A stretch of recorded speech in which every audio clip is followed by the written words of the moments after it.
to focus on the empowerment of women is the right thing to do. Since COVID, inflation has hit our communities very hard. It's hit the country hard, it's hit the state hard, it's particularly hit Black and brown communities very, very hard. The women in our community have been hit the worst, and trying to stay out of debt and possibly go to school and have extra income for yourself is incredibly difficult. I'm excited to be standing here today on this last day of Black History Month on the heels of Women's History Month. Thank you to all of our partners who have committed to sponsoring this program to ensuring that 1,000 Newark women are financially empowered. I especially want to recognize Prudential Financial, Audible, and their team, along with D. Free, who met with us almost 1 year ago to get this program started, and who found it not robbery to say that we need to do this in the city of Newark. We've been working on this program for over 1 year. The partnership between the nonprofit and the city takes a little while, so that's why we are launching today. We've done the monthly women's meetings for about 2 years now. During the pandemic, we started with an online summit for women, and so we've been doing things for years, and so today is just a culmination of all those activities. So you mentioned this is open to 1,000 women.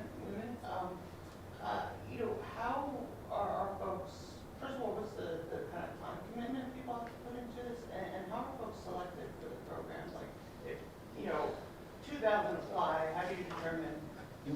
Okay, so let me just share. It is open to everyone that is every woman that is a resident of Newark, New Jersey. So there is no, prerequisite. We're not going through, we don't need your blood type, your social security number, any of those things. We just want to make sure that you are a resident of Newark, and this has been offered to the courtesy of Mayor Baraka, Lady Baraka, as well as the sponsors, and so that is first. The commitment is 12 weeks. The reason why it is 12 weeks is because we're not just trying to change, a behavior overnight. We want to make sure that the lifestyle is changed. So our goal is to make sure that lifestyle is changed and that they are equipped moving forward. And so the people that have committed to become facilitators have volunteered their services to make sure that they're going to be there for the 12 weeks. And we are going to have locations in every ward. We're going to have locations in every ward, and it's open to everyone.